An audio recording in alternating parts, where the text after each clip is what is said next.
Estamos en el hermoso estudio de Filipenses. Es un libro muy rico en enseñanzas para la iglesia.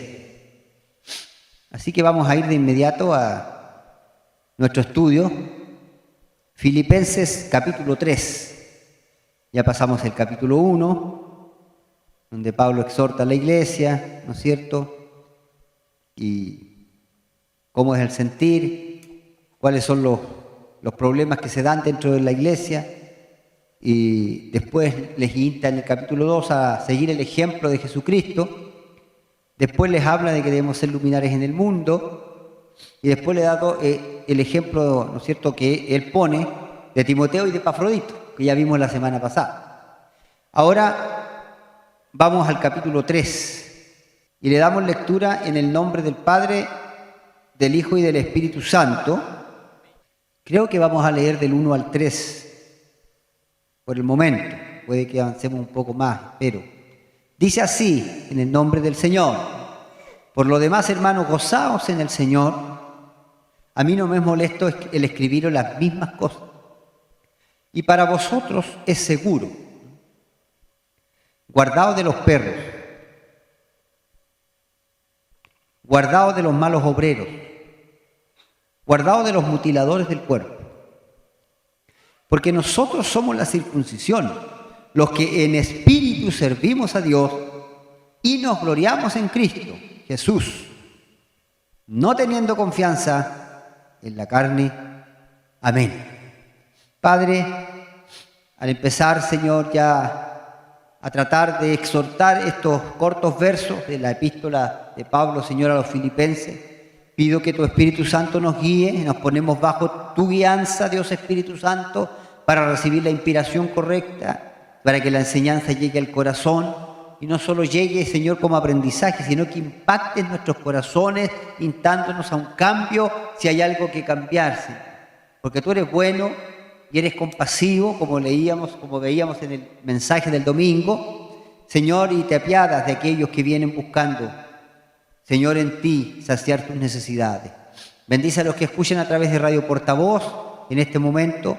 Bendice a cada uno de tus hijos que está aquí y a cada uno de los que llegará este mensaje después a través de una grabación o redes sociales. Que tu Espíritu Santo haga lo que nosotros los hombres no podemos hacer. Confiados, Señor, nos levantamos a esta oración en el nombre de Jesús. Amén y amén.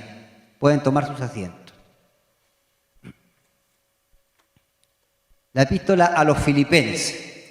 Voy a tomar un poco este aparatito que se ha hecho parte de nuestra vida, el celular, para ir viendo la hora, para no pasarnos más allá, ¿no?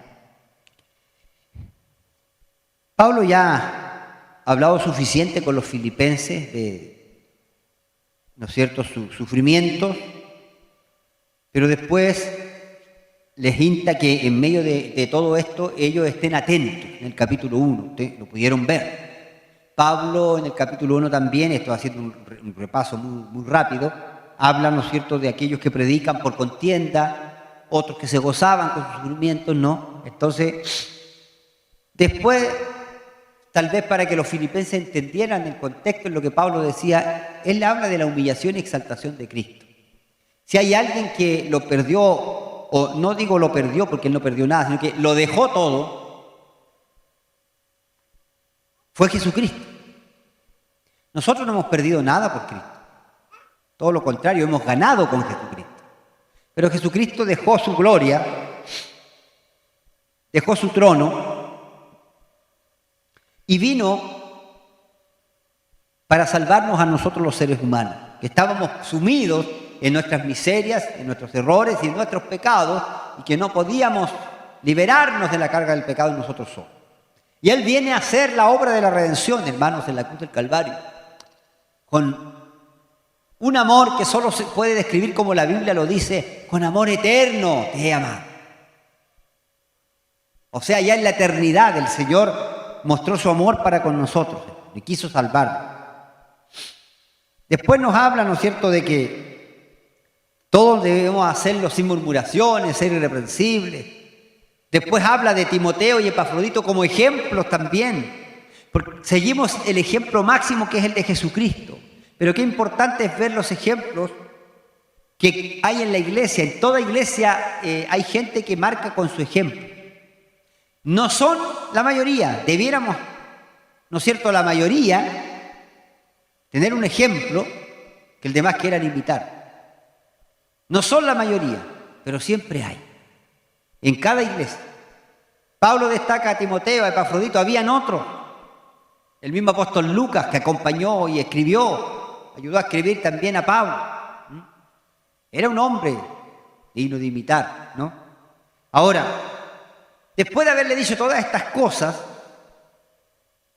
de haberle hablado de los ejemplos, ahora, dice Pablo, por lo demás, hermano. O sea, ahora, preocupémonos de algo nuevo, por lo demás, ya que le he dicho todo esto, además de esto, hermano, le dice, hermanos, los llama hermanos a los filipenses. Nosotros somos hermanos en Cristo. La iglesia ha tenido este término a través de 2000 años, hermanos. A veces se ríen de nosotros y algunos hacen chistes, incluso me parece que hay algunos humoristas que han aparecido en diferentes festivales y se burlan del pueblo evangélico, hablando hermano, hermano, y se ponen a hacer oraciones, ¿no es cierto?, burlándose del nombre de Dios. Pobre gente, no sabe las consecuencias de eso. Dios no puede ser burlado, dice la Biblia, ¿no? Amén. Así es. Bueno, pero somos hermanos en Cristo. Dentro de la fe, hermano, todo aquel que es salvo por Jesucristo es hermano en la fe. Es cierto que Dios estableció y permitió algún tipo de ¿cómo se llama?, de orden en la iglesia. Hay cierta jerarquía, yo no sé si llamarle así jerarquía, solamente ciertos llamados que Dios llamó para destacar, como el pastorado, el apostolado al principio, ¿no? Los profetas antes de ellos, los evangelistas y el ministerio dual, que es pastor y maestro. Hay 5 ministerios, ¿no es cierto? Pero cuando la Biblia habla de pastores, lo une al de maestro, dice pastores y maestros. Es imposible que un pastor no sea maestro, ¿no? Si un pastor no es maestro, se le va a levantar cualquiera en la iglesia queriendo ser maestro. Cualquiera que quiera tener un poquito más de conocimiento o crea, porque hay gente que cree que sabe, ¿me entienden? No saben nada, pero creen que saben. Y si el pastor no es un buen maestro, va a tener problemas. Pero cuando el pastor es llamado por Dios, Dios no solo lo capacita para dirigir, sino también para enseñar. Y se mete en las profundidades, o al menos en lo que pueda entender. Yo, ¿sabe?, en mi experiencia poca que tengo como pastor, pero acompañé a mi padre mucho tiempo por muchos lados, no hay pastor, hermano, llamado por Dios, por sencillo que sea, incluso algunos que no tenían mucha educación, que los vi predicar, tal vez ni siquiera un lenguaje, un léxico muy elevado, pero no hay ninguno que haya sido llamado por Dios que sea ignorante referente a la hora, referente a la palabra. Porque el que Dios llama, Dios capacita. Pero en nosotros, en el contexto espiritual, Dios nos llama a todos hermanos en Cristo. Ahora, eso no indica que Dios no respalde la autoridad dentro de la iglesia. Él estableció las autoridades. El Espíritu Santo fue el que inspiró a Pablo para hablar de los ministerios que hay dentro de la iglesia. Pero somos hermanos en Cristo. Y aquí donde Pablo comienza, ¿no es cierto? Y quiero ahondar un poquito, se me viene a mi mente esto, lo de hermanos. Porque nosotros hoy día en la iglesia somos hermanos en Cristo. El problema es que nosotros no sabemos quiénes son genuinos y quiénes son falsos. ¿Entienden? Entonces podemos llamarle hermano a cualquiera, que yo no conozco el corazón y usted conoce el mío. Solo Dios lo conoce. Y esta dualidad, hermano, hace, entre genuinos y falsos, hace que a veces la iglesia sufra. Cuando no se aplica la palabra, Pablo viene aquí a enseñarle a los filipenses que apliquen la palabra. Si nosotros aplicamos la palabra en todas las áreas de nuestra vida, hermano, no vamos a tener problemas para discernir lo que es y lo que no es. No vamos a tener ningún problema. El problema de la iglesia cuando tiene duda, cuando tiene temores, cuando no está aplicando la palabra. Hermanos, ¿qué dice Pablo? Por lo demás, hermanos, como él no conoce el corazón, no hace la distinción, siempre solamente dice hermanos. Pero agrega, gozaos en el Señor. Gozaos. Habla de gozo. Por eso se acuerda que yo le decía que, ¿cómo le llaman los teólogos a esta epístola de los filipenses? La epístola del gozo. Todos se asombran que esta la palabra gozo y es la palabra que más abunda o destaca dentro de esta epístola, siendo que Pablo estaba preso o retenido en una casa. Debería haber estado triste, llorando, hermano, mire cómo estoy, nadie me viene a ver. No. Pablo aconsejaba que tengan gozo. Y cuando nosotros estudiamos esta palabra más profundamente en el griego, el gozo, hermano, no tiene nada que ver con la alegría, ¿me entiendes? O felicidad que uno tiene momentáneo. Me trajeron un regalo, estoy feliz. Algo que pude obtener. El gozo es algo que se mantiene en las circunstancias que sea, porque el gozo es algo que nace de adentro. Y además Pablo lo aclara con una tremenda claridad. Dice, hermanos, gozaos. ¿En quién? El Señor. ¿Cuál es la fuente del gozo, hermano? El Señor. Por eso que el gozo de Cristo, hermano, no se termina por las circunstancias de la vida. Puedes a lo mejor tener una amargura, no sé, cualquier cosa te puedo decir yo, algo que afecte tu vida, pero el gozo del Señor está dentro, es lo que nos hace, mi amado hermano, cantar todos los días. Hay un coro que cantamos y a veces lo cantamos así porque mucha gente viene a la iglesia y repite, ¿verdad? Pero dice, el gozo del Señor, dice la Escritura, es nuestra fortaleza. ¿Cómo sería nuestra fortaleza el gozo si se acabara, hermano? No sería nuestra fortaleza, ¿cierto? Pero dice que el gozo del Señor es nuestra fortaleza. ¿Dónde está, dónde radica, ¿no es cierto?, el poder, ¿cómo se llama? La fuerza que sostiene ese gozo en el Señor. ¿Cuándo lo recibimos? Cuando vinimos a Jesús. Él puso su gozo, el gozo del Señor. Mira más allá, la Biblia dice que el Señor enfrentó la cruz, hermano, sin temor, al ver el gozo que fue puesto delante de Él. Mire, mire. Él iba a ser golpeado, Él sabía que iba a ser lacerado, por eso, viendo el gozo que fue puesto delante de Él. ¿Cómo el gozo? La cruz. Porque Cristo se gozó en que sabía que a través de esa cruz, el resultado de ese sufrimiento de Él iba a ser un gozo supremo, mayor todavía. No solo porque iba a ser perfecta la obra que el Padre le había comendado hacer, sino porque a través de ese sacrificio nosotros también recibiríamos ese gozo. ¡Aleluya! Y por eso la gente dice, las pruebas, hermano, ¿y cómo se sostiene? El gozo del Señor es nuestra fortaleza. El gozo del Señor nos sostiene. Por eso nosotros tenemos que fundamentarnos en la palabra, hermano. ¿Quién es el cristiano que cae? ¿Quién es el cristiano que se depresiona, el que abandona la fe? El que no tiene la palabra en el corazón. Ante el primer problema, ante el primer conflicto, el Señor ya me abandonó. El Señor. Yo quería esto, el Señor no me lo dio. Lo que hoy día se nombra en los estudios teológicos, que es lo que más impera, se le llama los cristianos almáticos. Es un concepto que se ha liado últimamente, lo que tiene la razón. Quiero que es almático.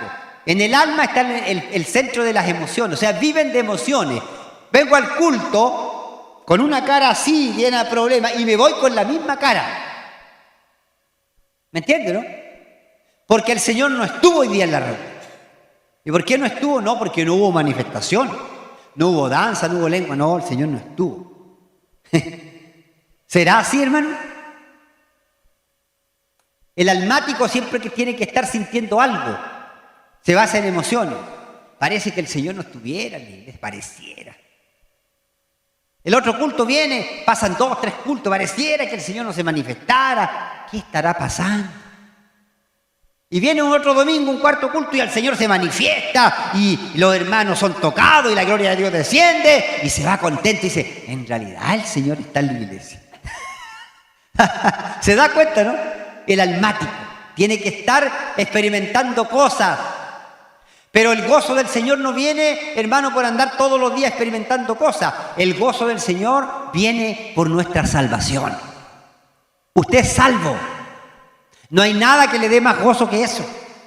Sabe que esa salvación permanece más allá de la muerte, hermano. Por eso tiene gozo. Así que Pablo dice, gozaos, ¿en quién? En el Señor, hermano. La fuente de nuestro gozo es el Señor. La fuente de nuestra esperanza es el Señor. La fuente de nuestro sustento es el Señor. Cuando nosotros nos aceptamos y recibimos a Cristo en el corazón y su palabra la hacemos nuestra, hermano, no hay nada que pueda debilitar nuestra fe, nada, ni una situación. Por eso la gente se asombra, estos evangélicos son locos. Por eso cuando hay un velorio nosotros cantamos y la gente se asombra, hermano. Porque ellos en un velorio, bueno, como no tienen esperanza, porque el que muere sin Cristo va a un lugar que no es muy agradable, ¿no es cierto? Es obvio que no canten. Pero nosotros cuando despedimos a nuestros hermanos cantamos. ¿Por qué? Porque tenemos gozo, porque hay una esperanza. El gozo no se acaba con la muerte, todo lo contrario. Nuestro gozo será cumplido, hermano, cuando salgamos de este cuerpo. Y ya podamos tener un encuentro directo con nuestro Salvador y Señor. Aleluya. Gloria sea el nombre del Señor. Así que gozaos en el Señor. No podemos gozarnos, hermanos, si no nos gozamos en el Señor. Sin el Señor no hay gozo. Si ha perdido el gozo, preocúpese. Busque al Señor, que está atento a recibir su clamor, y vuelva a ser. Gozaos, hermano, en el Señor. Por lo demás, después de haberle dicho ya todas estas cosas, gócense en el Señor. A mí no me es molesto el escribiros las mismas cosas. Parece que Pablo había dado algunos otros consejos, o hermanos que habían tenido contacto con Pablo, o al principio de la iglesia de Filipo, tal vez hay algún hermano que pudo haber dicho, pero estas cosas que nos manda a decir Pablo ya no las dijo al principio. Es como los hermanos cuando a veces el pastor enseña algunas cosas y dice, pero esto ya se está enseñando tantos años. Pero es lo que hay que hacer. Ahora, otra cosa es cuando tú escuchas un mensaje a alguien predicar, que se para acá arriba como un robot, y tú lo escuchas predicar 10 años, y le escuchas 10 años predicar el mensaje, ¿no es cierto?, de David Goliat, y los 10 años lo ha predicado unas 50 veces esa persona, y cada vez que tú lo has escuchado predicar, predica lo mismo. Dice los mismos versículos, dice las mismas cosas, no hay ninguna inspiración. Lo que lo predicó hace 10 años lo sigue predicando igual. No hay un crecimiento. Entonces ahí yo creo que corresponde cuando los hermanos ya se dan cuenta, dice, hoy día va a predicar el hermano tanto, va a predicar de esto o va a predicar de esto otro. Y va a decir este versículo bíblico, va a decir este otro. Ya lo conocen. La misma torta para los cumpleaños todos los años, ¿entiende? Una cosa así. Pero a mí no me es molesto el escribirnos las mismas cosas, dice el apóstol Pablo. No me es molesto. Y para vosotros es seguro. Es seguro, cuando vamos a analizar en original la palabra seguro, habla de no tropezar. Es bueno que el pastor le esté insistiendo, le esté diciendo esto y esto y esto, porque eso es para que usted no vaya a tropezar, para que usted no vaya a ser engañado. Porque la mente es muy frágil, nos olvidamos muy fácil de las cosas. Nosotros, los predicadores, a uno mismo le pasa, sabemos muchos versículos bíblicos que los anidamos y los tenemos en la mente, pero a veces también se nos olvidan. Porque la mente es frágil. Entonces, para vosotros es seguro. No estén reclamando, me dice el apóstol Pablo, que les vuelva a decir las mismas cosas, porque si se las digo, será por algo. ¿Hay alguna necesidad en la iglesia que se las vuelva a decir? A lo mejor Pablo miraba que los filipenses estaban siendo atacados y era así en ese momento, por doctrinas que no eran cristianas, y el apóstol Pablo a lo mejor se extrañaba pero a mis hermanos yo cuando comencé con ellos les enseñé estas cosas, y ahora yo veo que se están metiendo ciertas cosas en la iglesia y nadie se atreve a pararlas, como si no tuvieran conocimiento de lo que ya les dije. Entonces el apóstol le vuelve a decir las mismas cosas, para vosotros es seguro, para que ustedes no tropiecen. Y después comienza a usar palabras que no son muy agradables, pero que están en la Escritura, hermano, y que la traducción es correcta. Guardaos de los perros. Cuídense de los perros. Oiga, qué dura es la palabra. Una vez me acuerdo que el Señor les habló a los discípulos, y los discípulos quedaron impactados por las palabras del Señor, y empezó inmediatamente la quejumbre.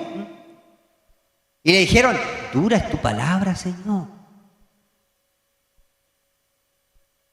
Porque cuando Cristo se dio cuenta que lo seguían solo por los panes y los peces, Cristo tuvo que decirle que él no era un centro social, pues. Él venía a salvar almas.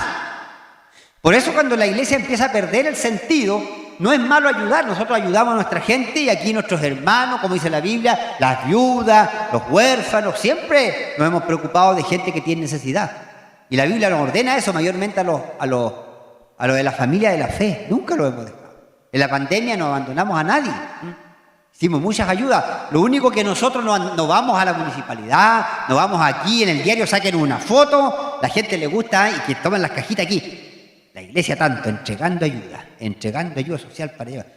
¿Qué dice la Biblia? Me olvidé el versículo, pero sé que no sepa tu izquierda o tu derecha lo que hace tu izquierda, algo así. O no sepa tu izquierda lo que hace tu derecha. Lo vamos a decir de las dos maneras para que nadie se vaya a sentir interpretado políticamente, ¿no? Porque no es eso lo que quiere decir la Biblia. O sea, cuando tú hagas el bien, hazlo calladito. Y nosotros hablamos con nuestros hermanos oficiales. ¿Ustedes creen que mientras estaba la pandemia la iglesia estaba sin hacer nada? No, aquí se hicieron muchas cosas dentro. Hubieron reuniones de pastores, teníamos reuniones con los oficiales, hemos escuchado que está esta necesidad, mi hermana ya ha escuchado que tiene necesidad, ya hermano, hagamos al tiro ¿cómo se llama? Una ayuda. Y la mayoría de las veces la hicimos en secreto, no quisimos ponerlo en el WhatsApp de la iglesia. ¿Ah?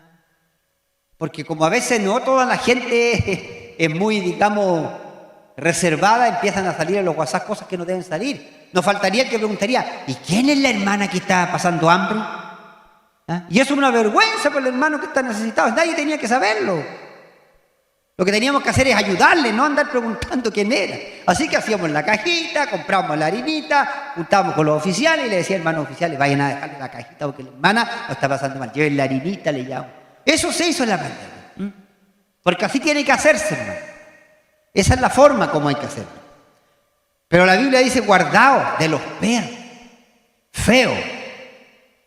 Muy feo. Dice que consideraba el apóstol, cuando vamos al original, aquellos que estaban introduciendo herejías falsas dentro de la iglesia como perros. Los perros por el pueblo judío eran un animal detestable. Dicen que habían jaurías de perros en Jerusalén y a veces atacaban a la gente. Y el perro se caracteriza por una cosa, decía, uno recibe mucha inspiración divina cuando empieza a leer y a estudiar. Dice que una de las características del perro es que el perro le gusta comer basura. ¿Haya pensado en eso? Pablo a los que estaban enseñando herejías dentro de la iglesia le llama perros. Fuerte la palabra, ¿cierto? Pero acostumbraban a atacar a la gente. Pablo veía el peligro de la falsa enseñanza dentro de la iglesia, lo comparaba como un perro rabioso. Guardaos, libraos de los perros, de aquellos que traían la falsa enseñanza, líbrense. Porque es como un perro que quiere devorar, que quiere comer. Y la característica, se alimentaban de basura. ¿De qué nos estamos alimentando nosotros? Nosotros somos hijos de Dios. Y la Biblia dice, no solo de pan vivirá el hombre, refiriéndose al pan espiritual. Pero después dice, sino de toda palabra que sale de la boca de Dios. ¿A qué se está refiriendo ahí? A la palabra. Alimentémonos de la palabra y mientras nos alimentamos de la palabra no nos va a dar ganas de comer basura, de alimentarnos de basura, de alimentarnos de porquería. Si usted se alimenta de porquería va a llenar su mente de porquería y al final la basura lo va a absorber a usted también. Pero si usted llena su mente de la palabra, usted va a poder contrarrestar cualquier obra del enemigo. Conversábamos con unos hermanos ayer y hablamos justamente de estas cosas, de repente que se presentan algunas situaciones o de repente nos vemos enfrentados a alguna situación en algún lugar y aparece alguna situación. Entonces yo le decía, pero para mí es tan fácil contrarrestar cualquier cosa, hermano. Sencillamente use la palabra. Yo lo aprendí de mi padre siempre cuando yo hago lo mismo, a lo mejor por eso caigo mal, pero es la verdad. Cuando algunos empiezan a torcer la escritura y quieren de algunas cosas utilizar y manipular, yo los escucho, primero los dejo hablar para saber qué es lo que piensan. Y yo miro a veces la facilidad, hermano, con que la gente es impresionada. Y también el cuerpo pastoral. Y eso es falta de conocimiento, ¿no? Si se habla bonito, hacen algunas palabras y se habla, y de repente todo así, expectante, pero uno empieza a decir, pero esto va contra lo que dice la Biblia aquí. La Biblia acá dice toda otra cosa. Entonces, ¿cómo nos defendemos? Pedimos la palabra y decimos, muy interesante lo que usted dice, pero hay algo que no me cuadra. La palabra de Dios aquí en tal y tal parte dice esto. ¿Cómo eso que usted está diciendo lo podemos traer a esto? Para que junte, porque en este momento eso no pega. Es una amalgama de cosas que es como juntar agua con aceite. Entonces, cuando uno hace eso, a veces cae mal, hermano. Pero nosotros no nos podemos quedar callados, como el apóstol Pablo lo decía, cuando vemos que hay alguna herejía que quiere entrar dentro de la iglesia. No podemos. Porque eso va a dañar, hermano. No toda la gente tiene el mismo conocimiento. Y para eso están los líderes, los pastores de la iglesia. Entonces, guardaos de los perros. Guardaos de los malos obreros. Malos obreros. Fíjese que ellos, los judaizantes, y aquí los identifica más abajo, podemos ver a quién se refiere Pablo. Ustedes saben que Pablo tuvo problemas con los judaizantes en todo su ministerio, tratando de imponer la ley por sobre la gracia. Entonces, Pablo le llama a esta gente los malos obreros, pero ellos se consideraban buenos. No sé por qué esta epístola ha hablado harto de esto en el último tiempo. Yo le he dicho que el religioso, para validarse ante la gente, tiene que hacer cosas. ¿Entiende usted o no? Porque la manera de validarse ante la gente que es religioso, si es un buen religioso, es haciendo obra. Es impresionar a la gente con obra. Es algo para validar, para impresionar a la gente. Es el religioso. Tengo que ayunar, tengo que hacer esto, tengo que hacer lo otro. ¿Por qué? Porque tengo que validarme delante de la gente. Porque yo tengo que mostrar que yo estoy ganando mi salvación. Y resulta que el hombre no puede pagar su salvación porque la salvación costó precio que tú y yo no podíamos pagar. ¿Y ese precio quién lo pagó? Jesucristo. Jesucristo. Cuando tú encuentres a alguien al lado, hermano, que te venga, yo ayuno mucho, hermano, yo leo la palabra 3, 4 veces al día. Aléjate de eso. Te lo digo al tiro. No es una muestra de santidad. Una vez vi una persona y nos reímos nosotros, nos miramos nomás, no quisimos decir nada, y alguien que reclamaba ser muy espiritual. Y dijo, yo no lo digo esto, dijo, no voy a usar la palabra porque van a saber al tiro de qué se trata, pero no es tampoco de acá, pero de todas maneras, pero se puede estar escuchando y la persona puede estar escuchando. Pastor, dijo, ya dije yo soy espiritual, punto. Y la persona que estaba al frente tuvo que decirle, esas cosas no se dicen, hermano. No hay que andarse poniendo uno un cartel de espiritual, ni de nada. Al final lo que tenemos que hacer es seguir la palabra de Cristo, la palabra del Señor. Esos son los espirituales, lo que hacen la palabra. Así que guardado de los malos obreros. Eran malos obreros, ellos se consideraban buenos obreros, pero Pablo, mirándolo a través del espejo de la palabra, los consideraba malos obreros. Y después dice, guardado, aquí ya Pablo da más directo, para que ellos entiendan que Pablo sabía muy bien quiénes eran. De los mutiladores del cuerpo. Mutiladores del cuerpo. ¿Qué hacían los judaizantes? Los hermanos gentiles venían ante Dios, caían, ¿no es cierto?, ante el influjo maravilloso del Espíritu Santo y se arrepentían de sus pecados y cambiaban de vida. Y empezaban a activar en la iglesia. Pero ahí estaban esos que están en todas las iglesias, hermano, voy a predicar un día un mensaje de Dios. En todas las iglesias hay dos tipos de personas, verdaderos y falsos. No te extrañes por los problemas de la iglesia porque en todas las iglesias los hay y los van a ver. Y la iglesia no fue formada hasta Pentecostés. Ahí comienza la historia de la iglesia. Pero ya en los inicios de la iglesia habían dos tipos de personas. Tú lo puedes leer. Es más, dentro del mismo círculo íntimo de Jesucristo, que Dios le dio la oportunidad a 12 apóstoles, había un hijo de Satanás. ¿Y el Señor lo sabía? ¿O no? ¿Conocía el Señor a Judas? ¿Sabría el Señor de antemano que Judas robaba de la bolsita? ¿Sabía, hermano? Pero Dios no obliga a nadie a cambiar de vida. Anduvo 3 años y medio con el Señor. Por eso la Biblia dice, muchos me dirán en aquel día, mire lo que dice el Señor, hicimos milagros en tu nombre, echamos fuera demonios. Ahí va a estar Judas, porque la Biblia dice que el Señor no miente, hermano, el Señor no miente. Dice la verdad y esas palabras las dijo Jesucristo. Muchos me dirán en aquel día, Señor, Señor, en tu nombre hicimos milagros. Judas hizo milagros, hermano. Cuando el Señor los mandó de 2 en 2, dice que no hubo un solo demonio que se le sujetara. Ahí va Judas. No sé con quién lo mandarían. No sé si iba junto con Tomás o no, pero porque Tomás era el otro que dudaba, ¿no? Pero aún así el Señor lo respaldaba, hicieron milagros. ¿Ah? Y Judas iba ahí. En tu nombre hicimos milagros. En tu nombre echaron fuera demonios. Llegaron tan contentos que el mismo Judas, yo creo, porque el Señor habla que los discípulos todos llegaron. Señor, ningún demonio se nos sujetaba. Se nos sujetaba. O sea, habían hecho estrago en el reino de las tinieblas, con el poder de Dios. Pero se olvidaban de una cosa, que el poder no era de ellos. El poder era de Jesucristo, el que los había enviado. Y el Señor le dijo, no gocéis tanto que los demonios se sujeten. Le dijo, sí, le dijo el Señor. Si yo veía a Satanás como un rayo caer del cielo abajo. ¿Quién lo echó abajo? Poderoso Jesucristo. Yo veía, porque Él era el que hacía la obra, no eran ellos. Le dijo, pero más gozados, no se gocen tanto por echar fuera demonios. No es que no creamos en eso, nosotros reprendemos los demonios y se van en el nombre de Jesús. Pero usted lo tiene más que claro porque se lo hemos enseñado en esta iglesia y lo seguiremos enseñando. Cualquier cosa que Dios haga por usted sería la persona más necia que usted se empezara a creer el cuento. Porque no es usted, es el Señor que obra a través de usted.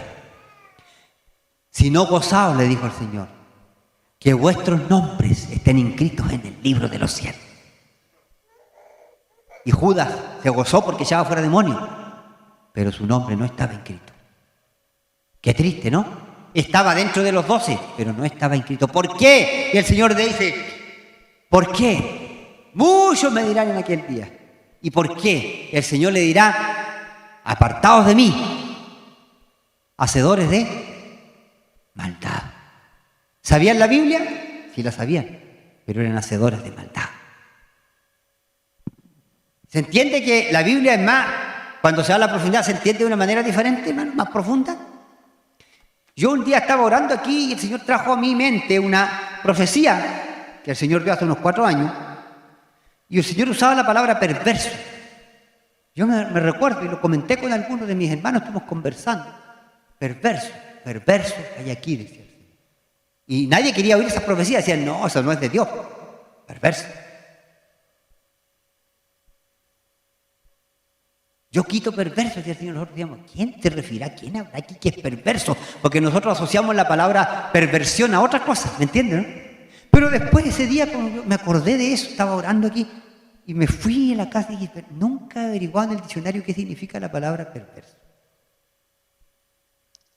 Y me voy a la casa y en el auto fue que ya no conté más y busqué en Wikipedia. Para algo sirve Wikipedia. Y ahí está. Y busqué perverso. Y para mi asombro me di cuenta que el Señor no se equivoca, hermano, en las palabras que usa cuando Él habla. El Señor usa las palabras exactas y precisas. Y me quedé de una pieza, perverso, persona que hace mal, persona que daña a otro, dice el significado, que sabe lo que está haciendo. Miren lo que es perverso. Persona que hace mal, que sabe lo que está haciendo y se deleita en hacerlo. ¡Wow! ¡Qué definición!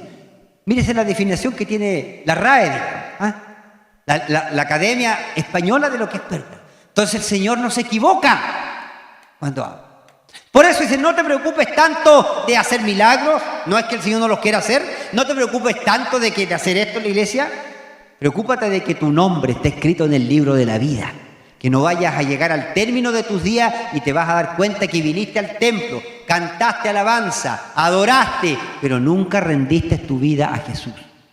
Y cuando digo rendirle la vida, hermano, no me estoy refiriendo, porque eso yo también lo he entendido bien claro. Nosotros los pentecostales acostumbramos a hacer un llamado y le decimos a la gente, levante su mano, queremos orar por usted. Y nosotros vemos y levantan la mano a veces la gente y nosotros oramos por ellos. Y por eso decimos a veces, y algunos equivocadamente, yo no lo entiendo así, nunca lo he enseñado así, pero hay algunos, Dios lo ha salvado. Sí, nosotros creemos que si el hombre fue sincero, Dios lo salvó.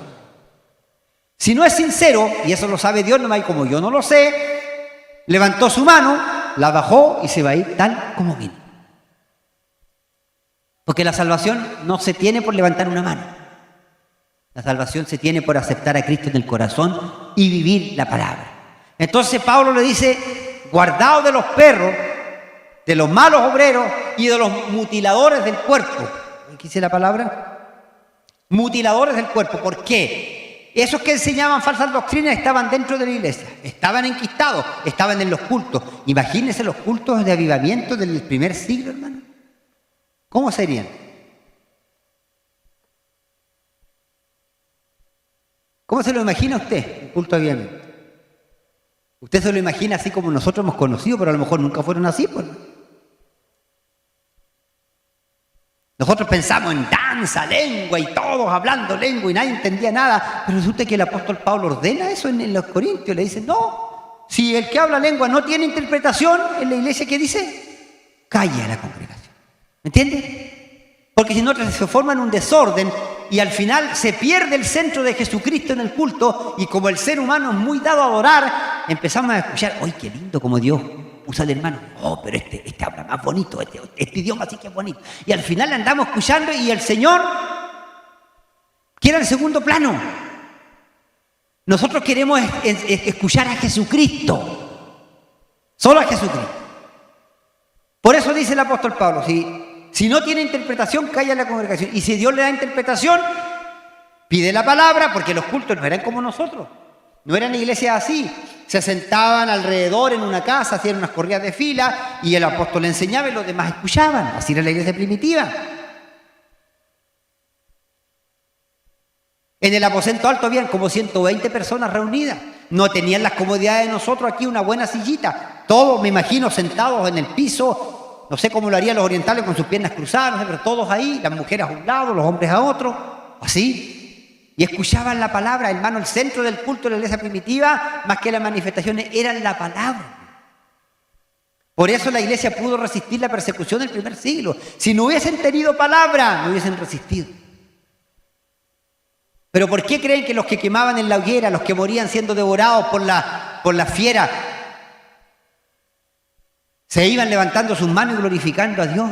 Y la gente, si están los escritos, ve a Flavio Josefo, contemporáneo de ese tiempo. Él no entendía la locura de los cristianos. Dice que los quemaban y él veía que la gente moría dando gloria a Dios.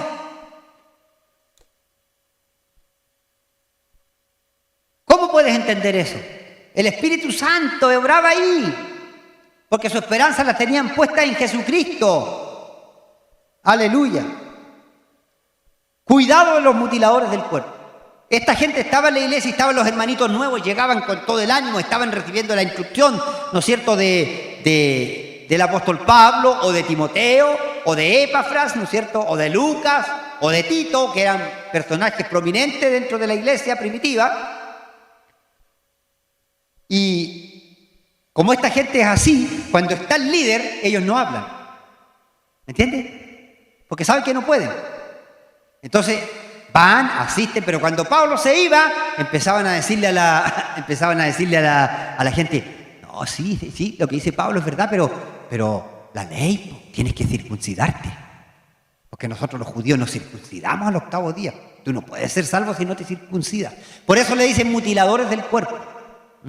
Porque obligaban en otras epístolas, los Gálatas, incluso habla el apóstol Pablo, ¿no?, que los obligaban a circuncidarse. Ellos eran gentiles, no tenían por qué hacerlo. Los judíos lo hacían porque había un mandato de Dios en la ley. Pero ahora Dios había hecho un nuevo pacto. En el nuevo pacto ahora impera la gracia, no la ley. Por eso las obras de los hombres no existen, no sirven. Porque las obras de la ley, dice el Señor, no pudieron salvar a nadie.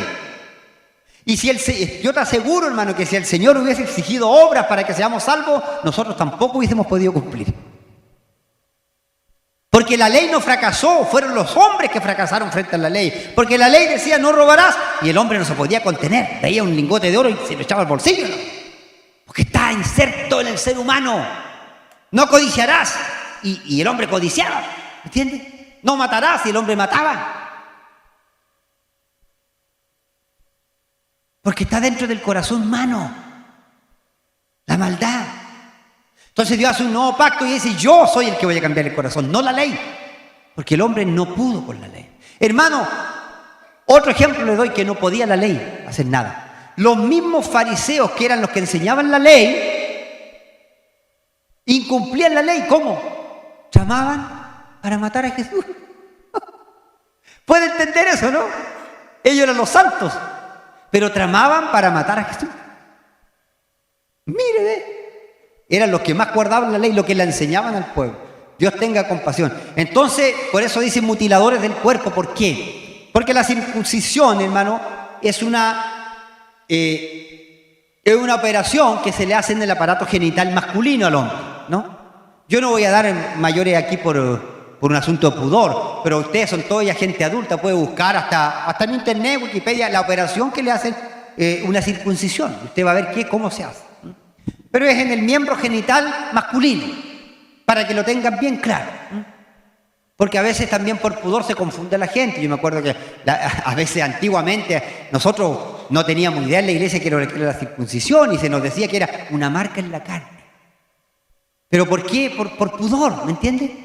¿Me entiende? Pero ustedes ya saben lo que es una circuncisión. Búsquelo en internet y va a saber lo que es una circuncisión. Hasta el día de hoy se lo practican a los judíos. Al 8º día los circuncidan, ¿no? Al 8º día, hasta el día de hoy. Entonces ellos le exigían a los hermanos. Es como, a ver, ¿cómo le puedo decir? Obra. A lo mejor le va a chocar esto que le voy a decir. Hace días atrás alguien me hizo una pregunta. Dentro de varias preguntas me hizo una pregunta de la vestimenta femenina. Me dijo, yo hago esto porque las personas tienen su vida, ¿no? Privada o personal. ¿Y es pecado esto el usar pantalones, pastor? Yo necesito para eso usar un pantalón. Y yo le dije inmediatamente, no, es pecado. Porque no es pecado. Si el problema no está en la prenda de ropa, el problema está en lo que tú pretendes con esa prenda de ropa. Si tú usas, le dije yo, un pantalón ajustado, jabonado para mostrar tu cuerpo, tú sabes que los hombres van a pecar. Y si una persona que conoce a Cristo no se va a prestar para eso. Pero si tú usas una prenda de ropa suelta, puedes venir a la iglesia, si tú tienes frío, tienes problemas porque tienes problemas de salud y te pones algo con que te cubras bien, no hay ningún problema. No hay problema.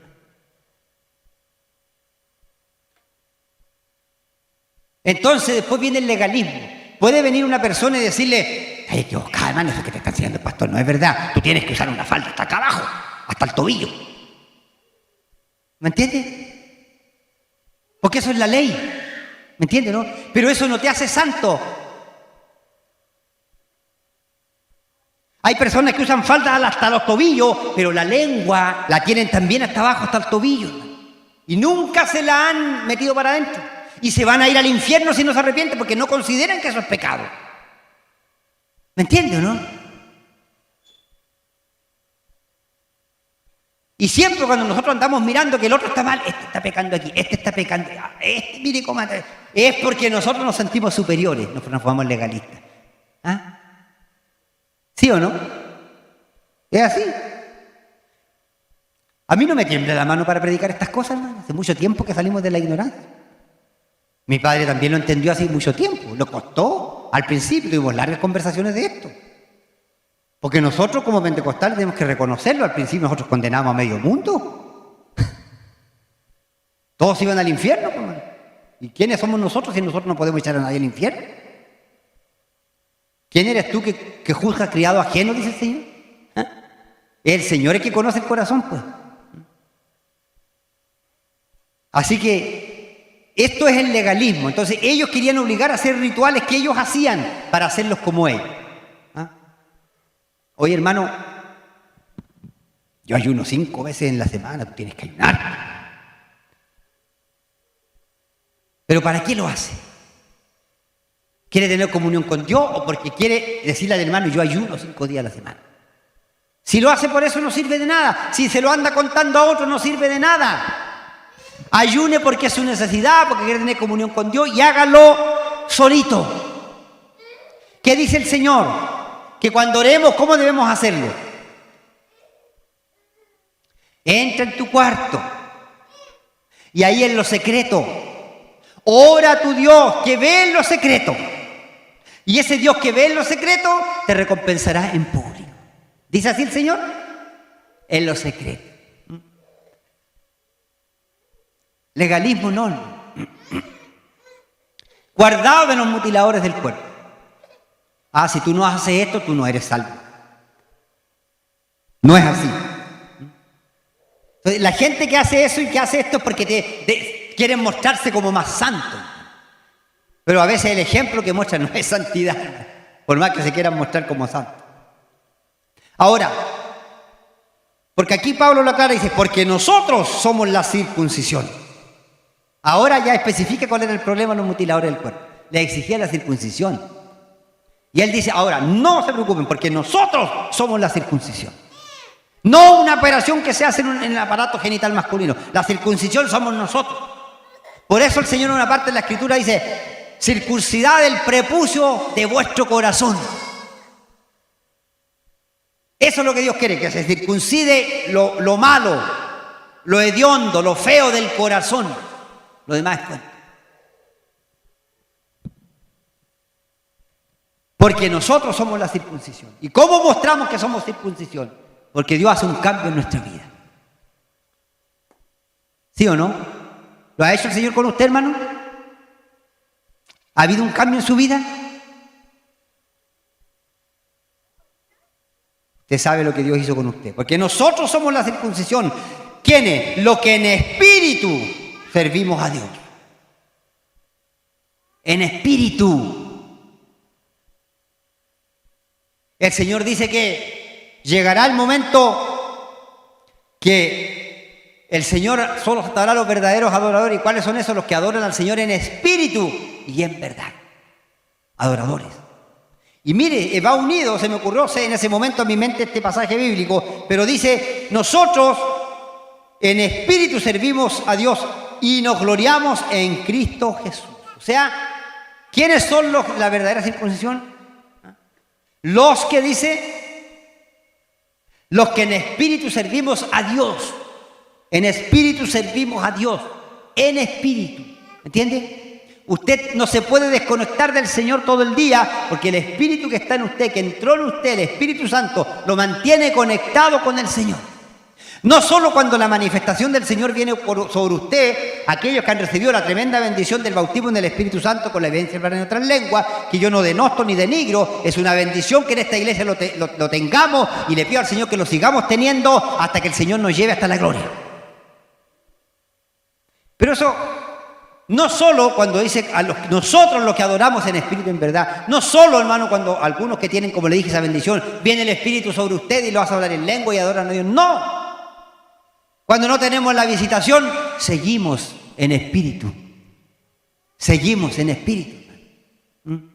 Por eso dice, los que en espíritu servimos a Dios. ¿Cuál es la importancia aquí que recalca Pablo? De la obra del Espíritu. ¿Qué es lo que quiere hacer el Espíritu con nosotros? Que sirvamos a Dios. Nosotros los que en espíritu servimos a Dios.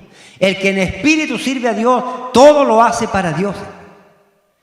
Mis hermanas vienen a hacer aseo, nadie le habla de esto, pero en la verdad, vienen a hacer aseo porque sirven a Dios en espíritu. No le es gravoso, no le es para ellos una carga.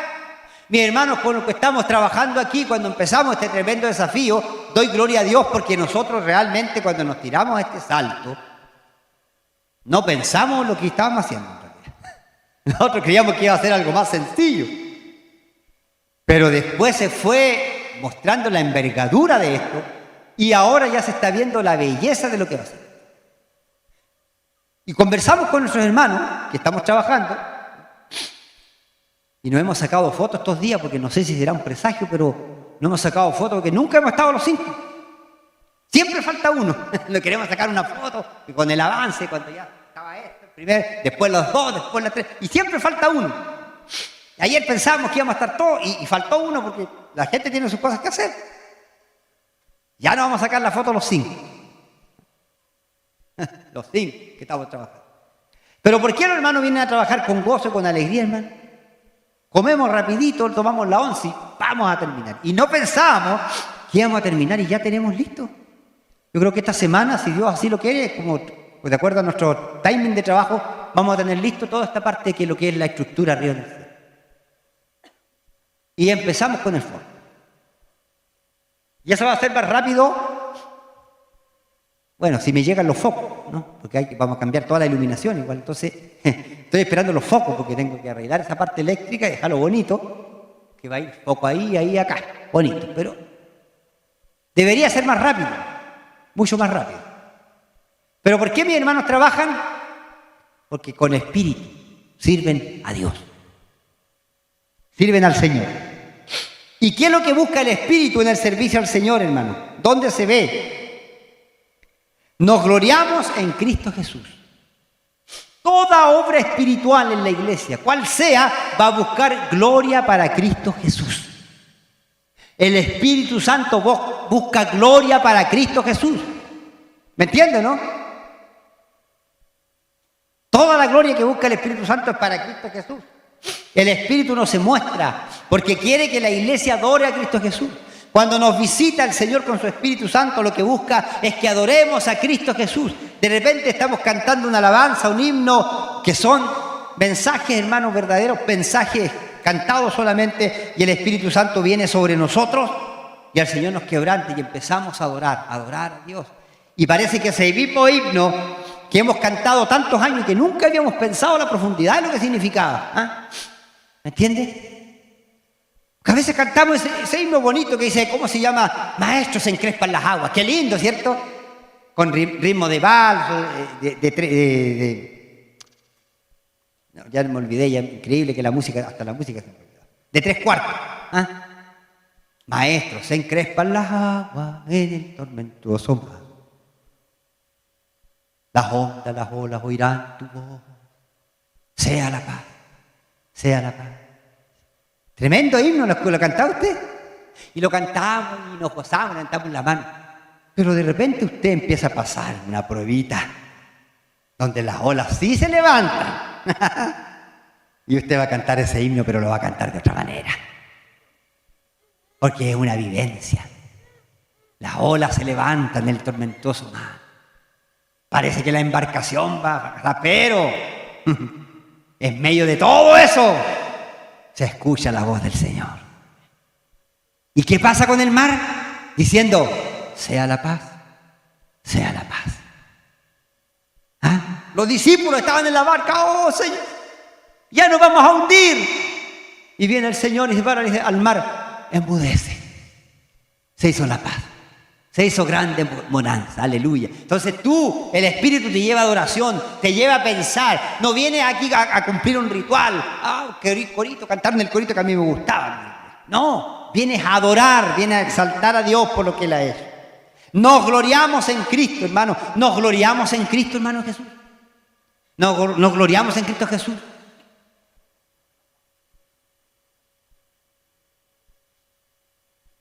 Es grande Cristo Jesús, hermano. Hay una experiencia que me contaron hoy día. Una hermana en Cristo. Hubo una explosión de gas. Salieron todo lo de la casa, departamento, todo volando, sillas, todo, no quedó nada con la explosión. Nada. Satanás cuando da a matar. Pero la persona no se explica. Bueno, sabe por qué. Da gloria al Señor. ¿Cómo quedó vivo. Y el testimonio es, yo sé que Dios estaba ahí, porque me envolvieron las llamas. Yo tenía que haberme quemado entero. Me envolvieron las llamas. Tenía que haber quedado con un tremendo problema en los oídos, porque la explosión dice que reventó todo. Salió todo, salieron los sillones por los vidrios para afuera, lanzados. Y ella vio cómo la llama la envolvió. Pero no se murió. Todos los que dicen que estaban ahí dicen, esto es un milagro solamente. ¿Cómo no pasó más?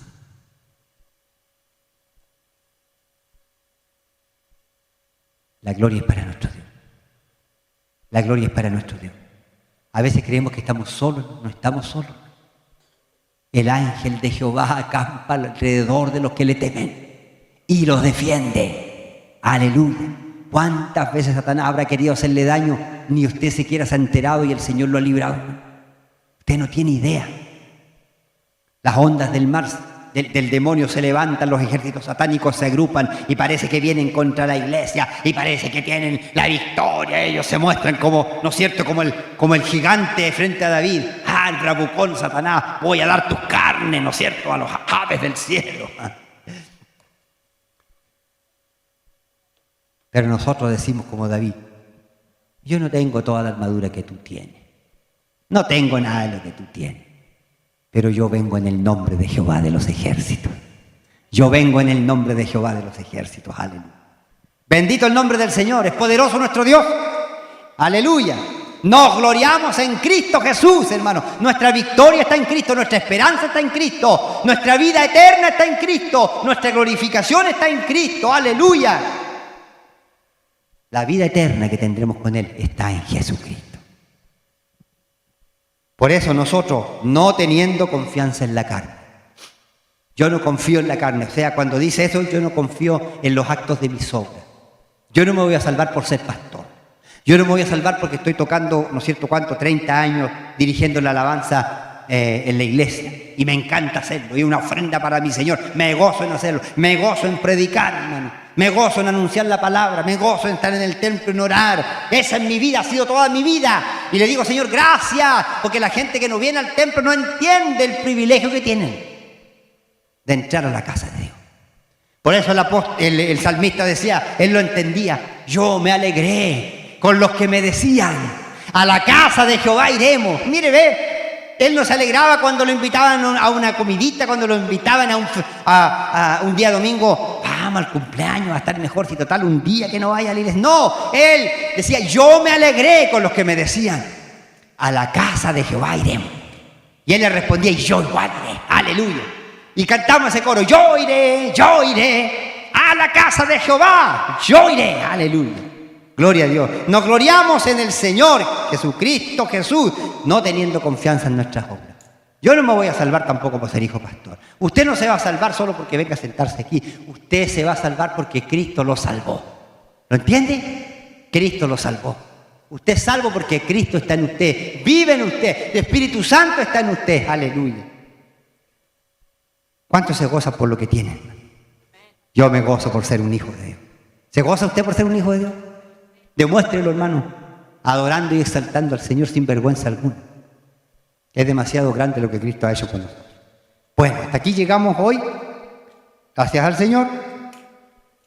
Nos ponemos en pie y oramos al Señor. Padre bendito, gracias porque he podido traer esta corta consideración de la palabra del Señor.